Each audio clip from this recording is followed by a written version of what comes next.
Jaya Radha Madhava Kunja Vihari.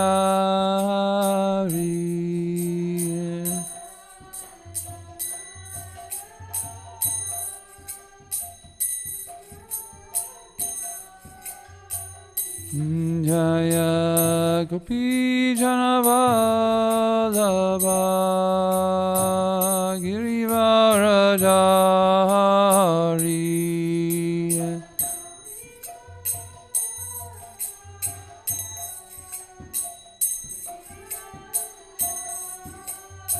Yashodanandana Braja Janaranjana.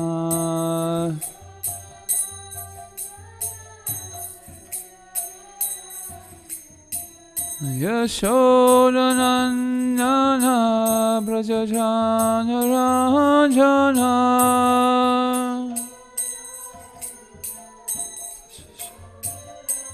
Jana Yamuna Tiravanachari.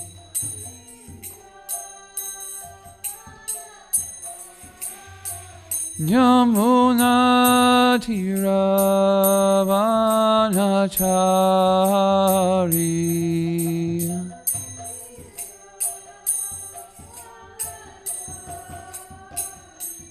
Jaya Radha Madhava Kunja Vihari.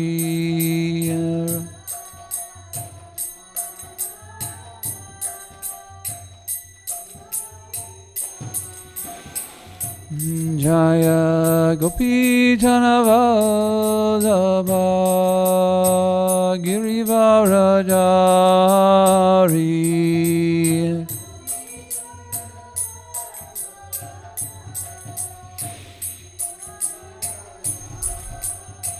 Yashodanandana Braja Janaranjana.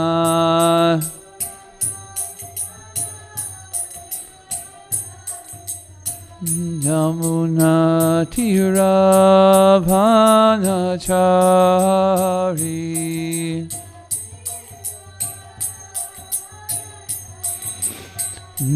Jaya Radha Madhava Kunja Vihari. Radha Madhava Kunja. Hare Krishna, Hare Krishna, Krishna Krishna, Hare Hare,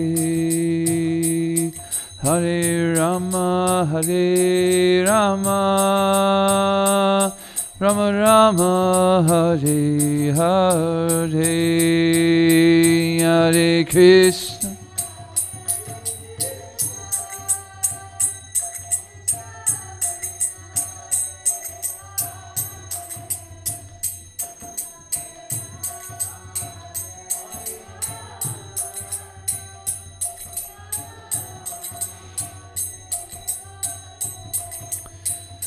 Jaya Radha Madhava Radha Madhava Shri Radhe.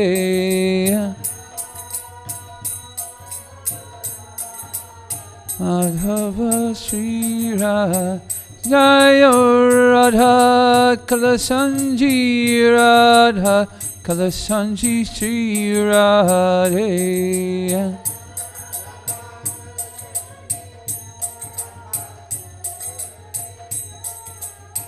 Jaya Prabhupada, Jaya Prabhupada, Jaya Prabhupada, Srila Prabhupada.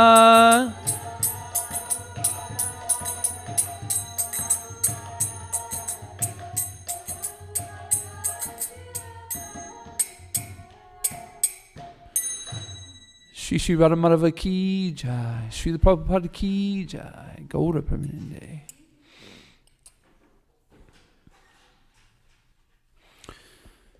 Before I start, I'd like to say one thing. I want to thank Drista Dumna Prabhu. This last weekend, we had this Monk for a Weekend program. And 3 young persons came and participated. And one boy, his reflection at the end, we do a reflections at the end. And he said, in the beginning we do, what's your intention of being here? And this boy said, my intention was that I would surrender to Krishna. I don't know how.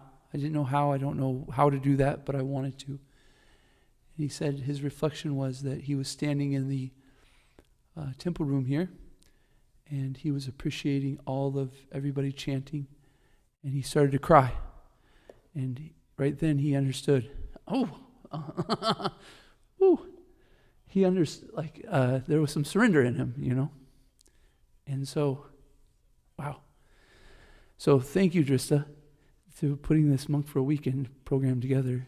Because of Drista's initiative here, there's people in Brooklyn who started this Monk for a Weekend program. Gainesville, I think, is working on it. Houston was doing it. And anyways, the point being is so many ashrams around the United States are actually taking up this. In Kansas City they're taking up, and it was Drista's. It's sure firing up now with your, at least, well, from my perception, which can be wrong because I'm very limited, it's because of Drista's initiative in pushing forward. So thank you, Drista. And I was thinking too, I was when you have a great festival or this great, exuberant weekend or something, there's kind of a little letdown the next day. So I was kind of feeling that this morning. Not that it was a bad thing, but just like how fun this weekend and how exciting it was. And I was like, anyways, a little separation. Okay. Om Namo Bhagavate Vasudevaya. Om Namo Bhagavate Vasudevaya. Om Namo Bhagavate Vasudevaya. Narayanam Namaskritya Naram Chaiva Narottamam Devyam Sarasvatim Vyasam Tato Jayam Udirayet. Before reciting the Srimad Bhagavatam, which is the very means of conquest, one should offer respectful obeisances unto the personality of Godhead, Narayana, unto Narayan Rishi, the supremmost human being, unto Mother Sarasvati, the goddess of learning, and unto Sri Vyasadeva, the author. Nashta prayasha abreshu nityam bhagavata sevaya bhagavati utamasloke bhaktir bhavati naistaki. By regular attendance in classes in the Bhagavatam and by rendering of service to the pure devotees, all that is troublesome to the heart is almost completely destroyed, and loving service unto the personality of Godhead, whose praise with transcendental songs is established as an irrevocable fact. Om Gyantimarandasya Gananjana Shalakaya Chakshuranmitam Yena Tasmai Shri Guruve Namah. I was born in the darkness of ignorance, but my spiritual master opened my eyes with the darkness. I offer my respectful obeisances unto him. Okay, 441, please. Today we'll read the verses 1 through 17, and then we'll come back to the focus verse of 12. And because there's so many verses today, 17, if each person would read 2 verses, please. I'll start. Well, never mind. Hare Krishna, Krishna Krishna, Hare Hare, Hare Ram, Ram Ram, Hare Hare, Hare Krishna, Krishna Krishna, Hare Ram, Ram Ram, Hare Hare, Krishna, Krishna Krishna, Hare Ram, Ram.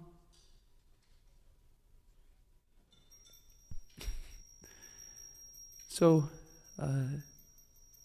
in the last chapter, we heard that Sati was being encouraged by Lord Shiva to not go to the ceremony being performed by her father. But she was having a very difficulty hearing this. And Lord Shiva was encouraging her through a process of gently getting a little bit more firm. And by the end, he's like, don't go. This will not work out well for you. Matter of fact, at the very end, he says, this will end up ending in death to you, for you. Yes. Yeah. Yeah, he gets straight out blunt. Don't go, you will die. Okay, Drista, please. Text 1. The sage Maitreya said, Lord Shiva was silent after speaking to Sati. Seeing her between decisions, Sati was very much anxious to see her relatives at her father's house. But at the same time, she was afraid of Lord Shiva's warning. Her mind unsettled, she moved in and out of the room, as a swing moves this way and that. Text 2. Sati felt very sorry at being forbidden to go see her relatives at her father's house. Due to affection for them, tears fell from her eyes. Shaking and very much afflicted, she looked at her uncommon husband, Lord Shiva, as if she were going to blast him with her vision.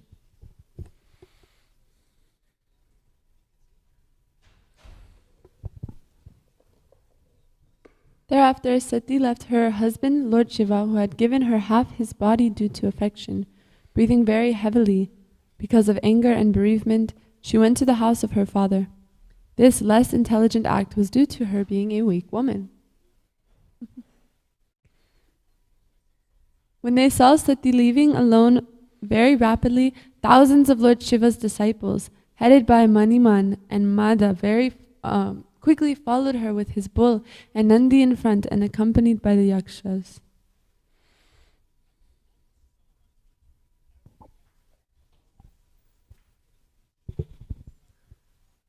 The disciples of Lord Shiva arranged for Sati to be seated on the back of a bull and gave her the bird, which was her pet.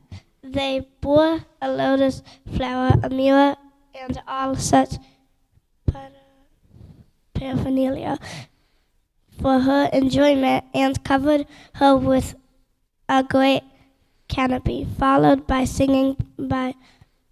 singing party with drums, consoles, and bugles. The entire procession was as pompous as a royal parade. So, good job. Good job, Rajeshwari. So, it's explained by Srila Prabhupada that Lord Shiva, his followers, knew that Lord Shiva wanted them to go with Sati, that he was concerned for her well-being, and so he wanted his followers to go with her. And in the translation, it's mentioned that the less intelligent act was due to her being a weak woman. This is very interesting because we'll learn later in the chapter, or later in these verses, that here's two things.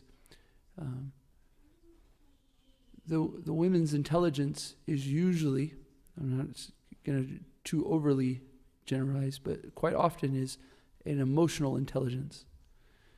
And Sati is very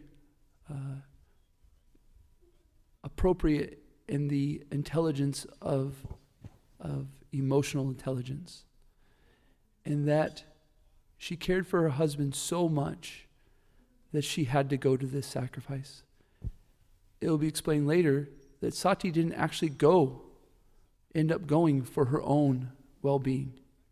She actually goes to the ceremony to see if her husband was being glorified. So,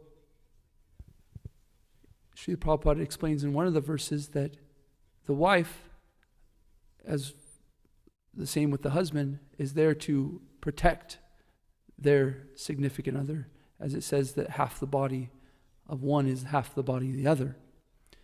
And so Sati goes to this ceremony to protect her husband, because she knows that he's a great Vaishnav and he won't say nothing. He doesn't want to take he's not taking any offense. So Sati says, I'll go So although Lord Shiva explains to her in this way of intelligence in the sense of a,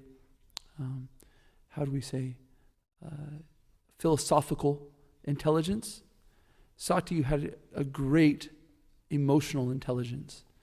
And so she was very appropriately a very nice Vaishnavi. Okay, can we continue? Or if on number 6, please. She then reached her father's house, where the sacrifice was being performed, and entered the arena where everyone was chanting the Vedic hymns. The great sages, brahmanas, and demigods were all assembled there, and there were many sacrificial animals, as well as pots made of clay, stone, gold, grass, and skin, which were all requisite for the sacrifice. When Sati with her followers reached the arena, because all the people assembled were afraid of Daksha, none of them received her well. No one welcomed her but her mother and sisters, who, with tears in their eyes and with glad faces, welcomed her and talked with her very pleasingly.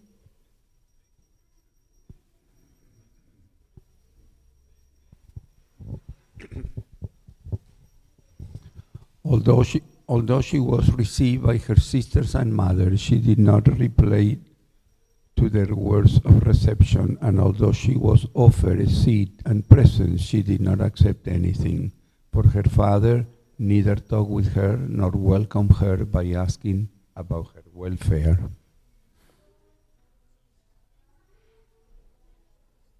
Present in the arena of sacrifice, Sati saw that there were no oblations for her husband, Lord Shiva. Next, she realized that not only had her father failed to invite Lord Shiva, but when he saw Lord Shiva exalt his wife, Daksha did not receive her either. Thus, she became greatly angry, so much so that she looked at her father as if she was going to burn him with her eyes.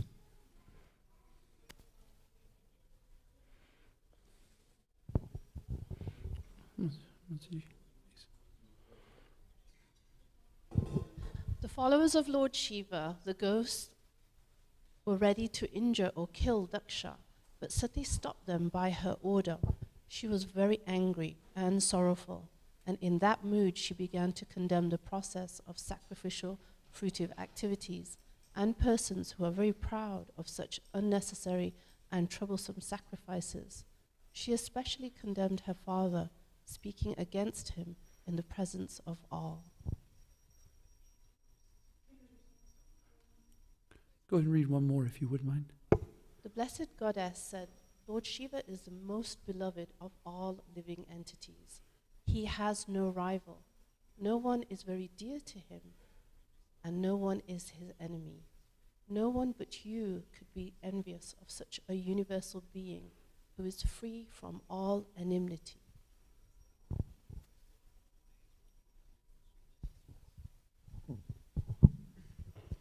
Twice-born Daksha, a man like you can simply find fault in the qualities of others. Lord Shiva, however, not only finds no fault with others' qualities, but if someone has a little good quality, he magnifies it greatly. Unfortunately, you have found fault with such a great soul. Text 13. It is not wonderful for persons who have accepted the transient material body as the self to engage always in deriding great souls. Such envy on the part of materialistic persons is very good, because that is the way they fall down. They are diminished by the dust of the feet of great personalities. Sati continued, My dear father, you are committing the greatest offense by envying Lord Shiva, whose very name, consisting of 2 syllables, Shi and Va, purifies one of all sinful activities. His order is never neglected. Lord Shiva is always pure, and no one but you envies him. You are envious of Lord Shiva, who is the friend of all living entities within the 3 worlds. For the common man, he fulfills all desires, and because of their engagement in thinking of his lotus feet, he also blesses higher personalities who are seeking after Brahmananda, transcendental bliss. Do you think that greater, more respectable personalities than you, such as Lord Brahma, do not know this inauspicious person who goes under the name Lord Shiva? He associates with the demons in the crematorium. His locks of hair are scattered all over his body, and he is garlanded with human skulls and smeared with ashes from the crematorium. But in spite of all these inauspicious qualities, great personalities like Brahma honor him by accepting the flowers offered to his lotus feet and placing them with great respect on their heads. No, one more, please. Sati continued, if one hears an irresponsible person blaspheme the master and controller of religion, one should block his ears and go away if unable to punish him. But if one is able to kill, then one should by force cut out the blasphemer's tongue and kill the offender. And after that, one should give up his own life. It's a very interesting purport by Srila Prabhupada. I suggest reading it. He speaks about a brahmana shouldn't kill himself because then he'd be killing a brahmana. And then he goes on and explains it. It's a very interesting purport. Okay, 412, please.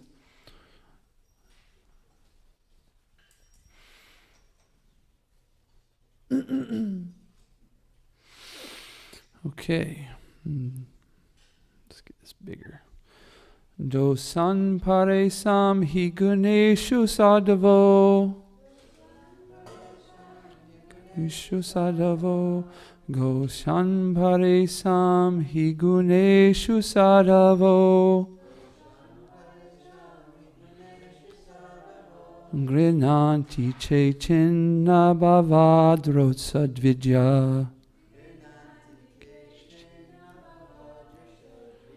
Grinanti kichina bhavadrotsadvidya.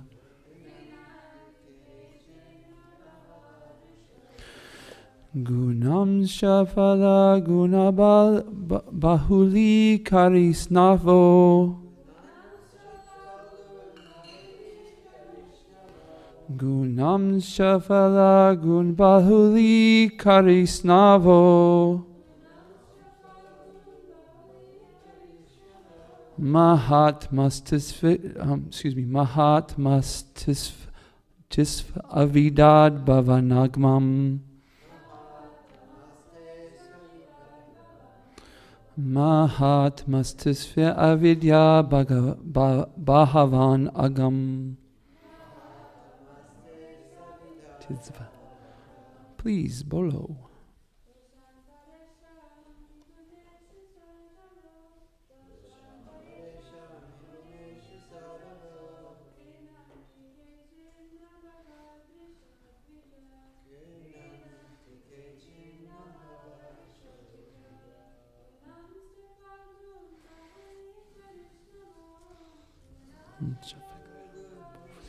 Krasinovo.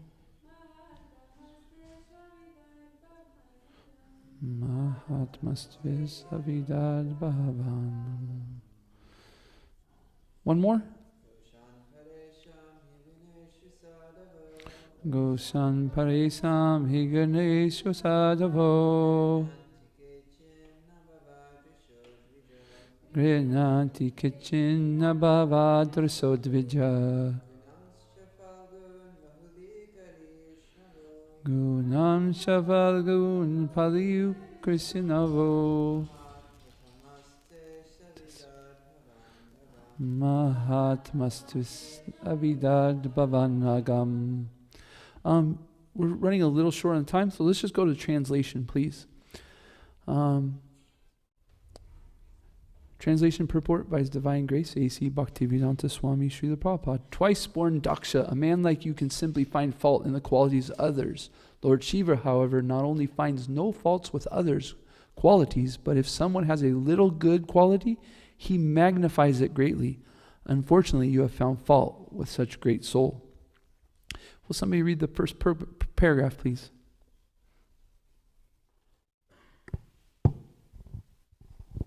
King Daksha is addressed here by his daughter Sati as Dvija, twice born. Twice born refers to the higher classes of men, namely the Brahmanas, Kshatriyas, and Vaishyas. In other words, a Dvija is not an ordinary man, but one who has studied the Vedic literature from a spiritual master and can discriminate between good and bad. Therefore, it is supposed that he understands logic and philosophy. Sati, Daksha's daughter, put before him sound arguments. There are some highly qualified persons who accept only the good qualities of others. Just as a bee is always interested in the honey in the flower and does not consider the thorns and colors, highly qualified persons who are uncommon accept only the good qualities of others, not considering their bad qualities, whereas the common man can judge what are good qualities and what are bad qualities.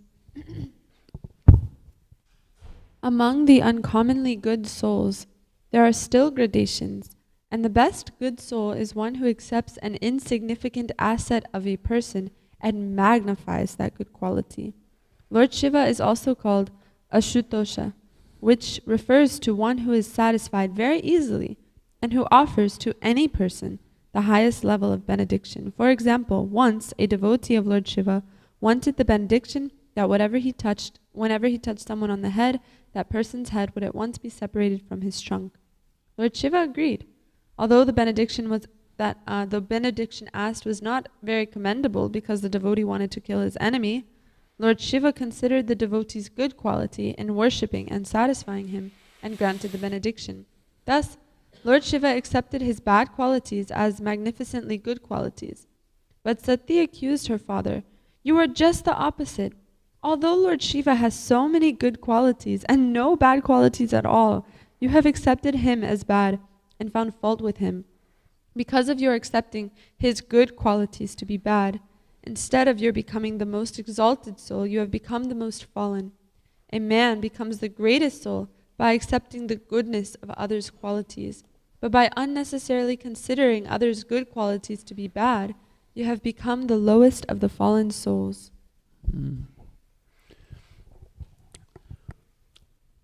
So, Nectar of Instruction, verse 5, explains, one should mentally honor the devotee who chants the holy name of Lord Krishna.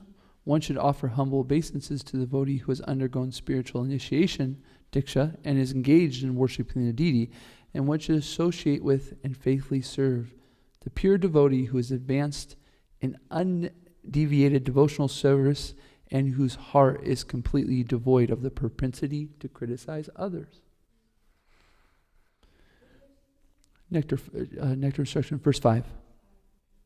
So there's a story of Brigu, who in the assembly of the demigods was given a challenge to find who was the best of the three guna avatars. And so he went to Lord Brahma, and when he saw Lord Brahma, he didn't pay his obeisances. And Lord Brahma chastised him, gave him the sauce. And then Brigu went to Lord Shiva, and when he saw Lord Shiva went to embrace him. And he said, "No, I can't embrace you. You're dirty. You have ashes on you. You have a skull on your face. You're hanging out in a crematorium. So therefore, I cannot hug you." And Lord Shiva became very mad, very angry.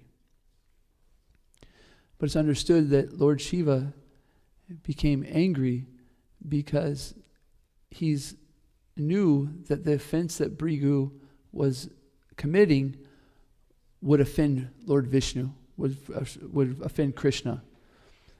So interesting enough that this shows Lord Shiva's high platform of understanding, and we probably shouldn't try to imitate that, right? If somebody does something that offends us, we don't get angry at them because we're devotees of Krishna. We should leave that for Lord Shiva. But Brigu goes to see Lord Vishnu, and he kicks him in the chest. Oh my gosh. And what does Lord Vishnu say? He says, "Oh, I'm sorry, Lord Brigu, your foot must hurt. My chest is so hard that it must have hurt your foot when you kicked my chest. And so Brigu's conclusion to the demigods was that Lord Vishnu showed the greatest quality of goodness because of his tolerance and not taking offenses.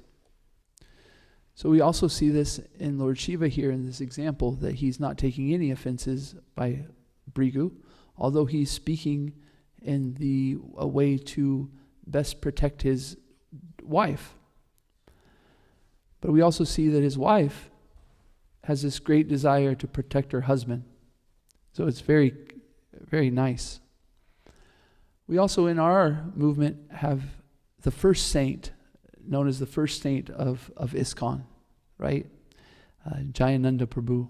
He was also known to never speak any harsh words toward anybody, never criticized anybody.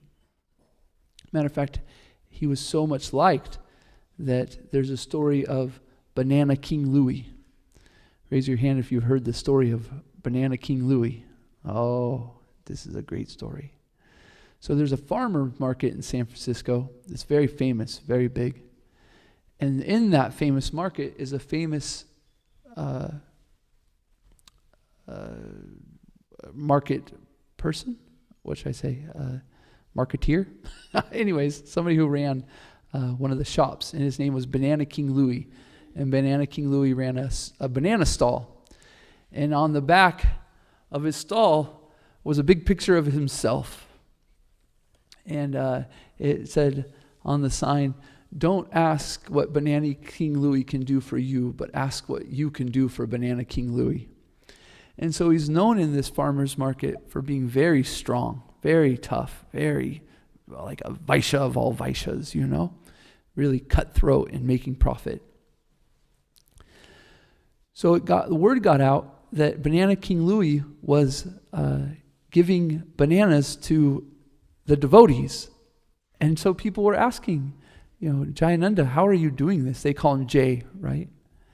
And he's like, I don't know. Just he's so nice. He's so nice. He gives us bananas.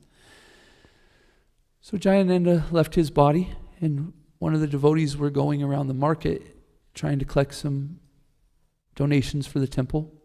And Banana King Louis asked him, he says, "Where's Jay? I miss him. Where is he?" And the devotees told him that he left his body. And the tough Banana King Louis, who sign said, "Don't ask what Banana King Louis can do for you, but ask what you can do for Banana King Louis," cried. And he was so touched by Jayananda that he couldn't, was very emotional. And so this is the quality of a great devotee who doesn't criticize anything. People these people are not only free from the propensity to criticize others, that they magnify the qualities of others. They're always glorifying and appreciating the great qualities of others. So we could ask ourselves, how, I have a propensity to criticize. I have some troubles with this. So how might I fix this? And so that's actually in the Nectar of Instruction also. The very first verse, right? Vacho vegam manaso kroda vegam, jiva vegam udarpasta vegam, utan vegam yo vishita dira, sarva apimam pravavita sa sisat. It says that a sober person who can tolerate the urge to speak, the mind's demands, the actions of anger, and the urges of the tongue, belly, and genitals is qualified to make disciples all over the world. So we can understand in the position that we're at is conditioned that two things, that the mind will be attracted to the bad qualities. This is the conditioned state of this material world. But we must control the urges of the mind. And how we do that is with the tongue first, right? So the tongue wants to speak, and it wants to vibrate, and it wants to eat. So we can control the tongue by speaking only about Krishna, or only speaking when necessary, not speaking unnecessarily about things that aren't necessary, and speaking about the glorification of Krishna, and then eating prasadam. And so, as the first verse we talked about in Nectar of Instruction says 5, that if we associate with the devotees, the pure devotees that have no desire to criticize others, we can get free from this too. We can start to learn to control our mind. We can start to control the demands of our tongue. And then further on, actions of anger. This Nectar of Instruction is very important because it gives us the fundamentals of Krishna consciousness. I played sports all my life. And one thing that you'll find in sports is when everybody's young and plays, then what happens is the person who's strongest or fastest often shows the best, is the best player on the field. But when you get further and further, then you'll see that the players get stronger, they get bigger, and your natural bodily features that are giving you advantages start to decrease, right? Because you're getting better and better. And eventually you make it to a professional level where everybody's big, everybody's fast, everybody's great. And the persons who fail at this level might have all the physical abilities in the world, but if their fundamentals are off, then they don't have a strong base, and they'll become, these things will start to be used in a way that isn't for their benefit. So the opponent will start to use their fundamentals against them, their lack of fundamentals. So in Krishna consciousness, we might have so many great qualities, but the further and further we go, the further we advance, we get to see some of our breaks in our chips in our foundation and the cement. And so what the best thing to do is come back to a book. In my opinion, one of the best things is come back, look our fundamentals. So if we're in sports, if you're having a tough time, you'll have your coach, they'll pull you off the side and they'll go through these fundamentals and they'll find, you're dropping your shoulders. Anyway, something very simple. So similarly in Krishna consciousness, if we're having troubles and we're having difficulties, we can come to our foundation, which is given in the Nectar of Instruction. There are only 11 verses in Nectar of Instruction. And Srila Prabhupada explains that Rupa Nuga has given us the platform to go from the neophyte devotee to a pure devotee, just in these 11 verses. So I could go much longer into how the Nectar of Instructions is helping us, and especially just even verse number 1. But we're at 8:18, so I'll leave with that encouragement to, if you're having a tough time, to go to the Nectar of Instruction, take shelter of Srila Prabhupada and Rupa Nuga, Srila Rupa Goswami, and see what chips might be in your foundation, and you can put some, fix those breaks in your foundation, and stop leaking, if you could say. Dristadumna Prabhu. Thank you for class. Yes. I was kind of remembering, I don't know where I heard this from, but it was from Bhaktivinoda Thakur in one of his songs. I can't remember the song though, but he often is putting himself in this place of humility where he's, saying, "Oh, I'm very fallen" and things like that. So he says, when I hear gossip, my ears perk up in excitement. And when I hear the glories of Krishna or Bhagavatam or Bhagavad Gita, I very comfortably curl up and go to sleep. Nanda Braja's Srimad Bhagavatam. And I was thinking,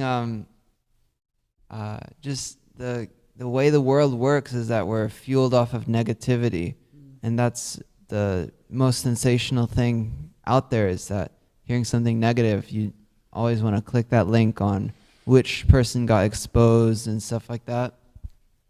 And so there's like a very strong taste that can be left there sometimes. I'm wondering, we want to work on Krishna, focusing on Krishna all the time, but this previous samskara of all these things might be there. If you have advice.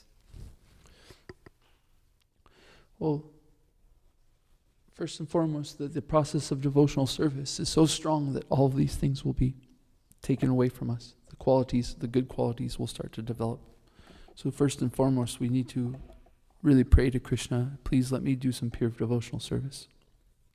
And within that, we can do things like take inventory of these qualities that we have that aren't so palatable, right?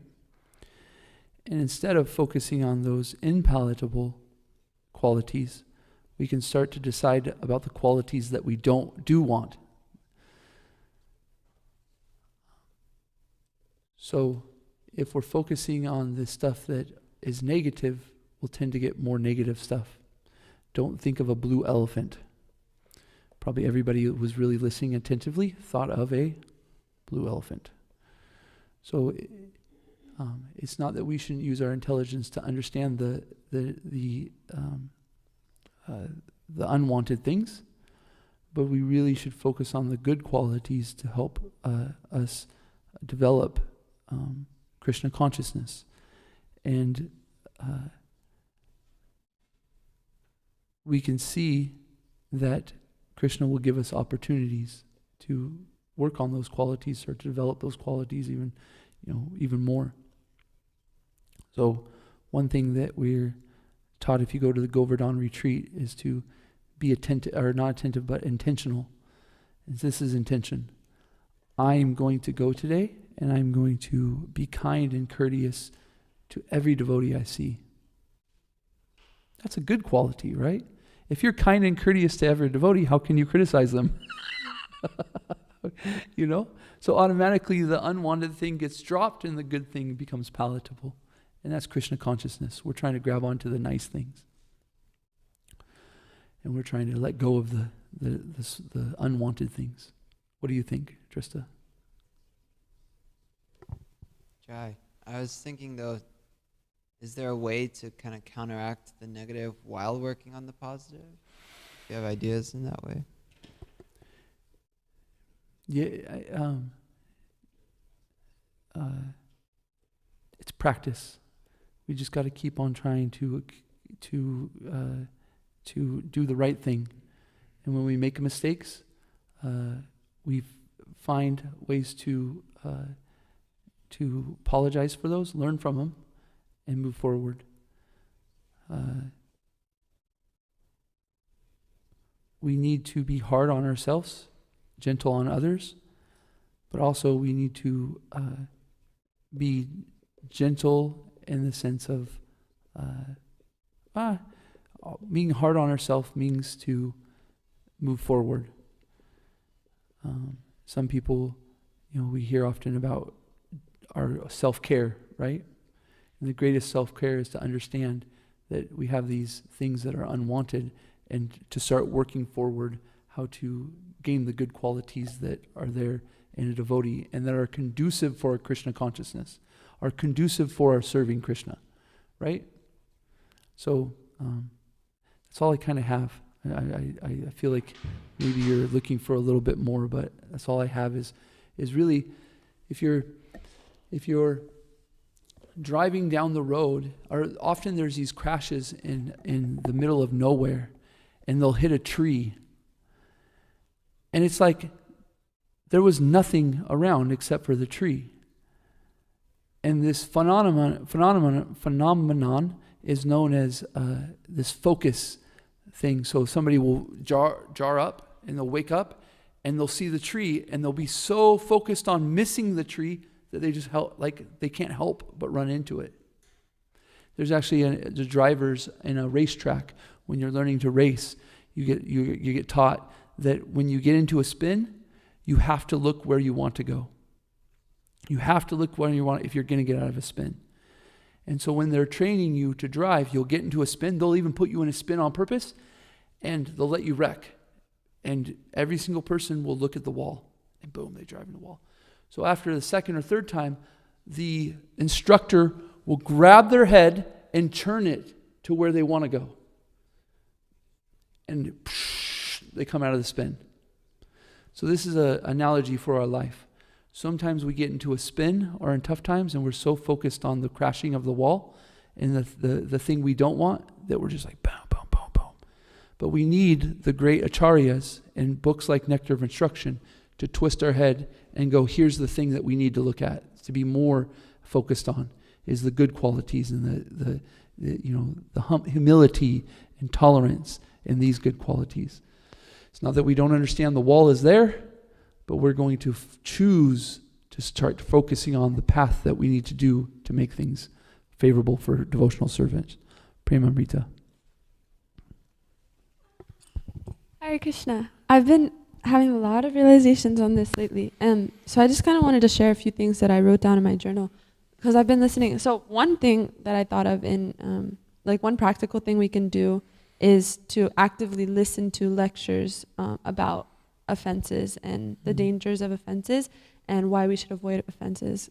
The more we hear about it, the more it'll make its way into our heart. I just wanted to make a couple points. Offenses are the reason we won't make it back home because this mood of putting other people down does not exist in the spiritual world. It has no place there. So if we're trying to make it there, then we have to drop this mood.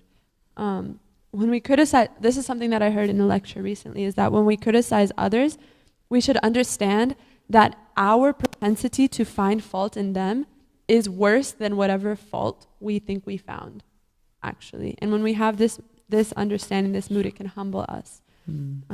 I'll repeat it one more time. When we criticize others, we should understand that our propensity to find fault in that person is worse than the very fault we think we found in that person. And then I really love the Nectar of Instruction, verse 5. This is also an answer to Drishtadyumna's question of we have to uproot the weed of taste for gossip and criticism. And how do we do that? How do we uproot that weed of taste for those things? Is by associating with persons whose heart is completely devoid of the propensity to criticize others. And what else do? We accept what's favorable by associating with persons who are free from that, and we reject what's unfavorable by actively avoiding persons who we know will invoke that in us, and actively avoiding conversations that strike that in us as well. And then my last point in a lecture that I heard long ago is about the mad elephant disease. That's what this is called. And so apparently in India, people are actually taught this, what do you do when you're being chased by a mad elephant? I don't know if everybody in India is taught this, but one person was saying in a lecture, what do you do when you're being chased by a mad elephant? You run downhill because the elephant, their body weight, they cannot run downhill. So similarly, when we're being chased by this anartha of criticizing devotees, we run downhill. We humble ourselves to the deepest part of our heart. And that way that anartha of criticizing devotees, it will fall over itself. It won't be able to follow us there to that humble state. That's lovely. Yeah, okay, thank you. That was I was just wow. I was trying to answer Tristan. I saw you going. I was like, Prema, I see you. I got you. I appreciate that enthusiasm. Any other questions, comments, thoughts? Achyuta Govinda Prabhu. I think this translation has some really nice points, it's talking about our Lord Shiva as such a great soul because he found even if he finds a small good quality, he magnifies it. It's something for us to meditate on rather than finding faults with others. Such a good point, right? That's an answer to Drista's question, basically, right? Maybe you're getting at, but if we find ourselves criticizing, we can stop and write a 2-page report on one quality, small quality we found on a person, and then make it 2 pages.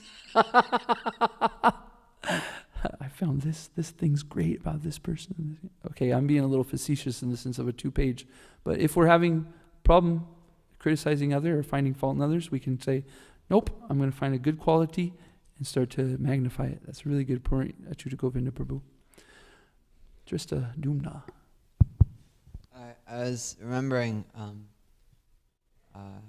Kalakantapur in Gainesville, he talks to a lot of brand new people. And I've heard this many times, but people say, oh, when I first talked to him, like, he just has this way of making me feel so important, you know? Like he's a nobody, and I'm like the most important person in the world, you know? Oh, asking me about my life, asking me what I think of these things, and just like the way he would speak to them is like kind of everything's about them. And it kind of reminded me of this on how, you know, this is like a random person, you know, some college dropout or something, I don't know. But somehow he still makes the other person feel more important. So I think it's a nice meditation. Nice quality. Very nice. Okay. That is 8:30. Srimad Bhagavatam ki jai. Srila Prabhupada ki jai. Daksha ki jai. No. I was kidding. Just kidding. Oh, I see. You guys are taking the class so nicely. You're like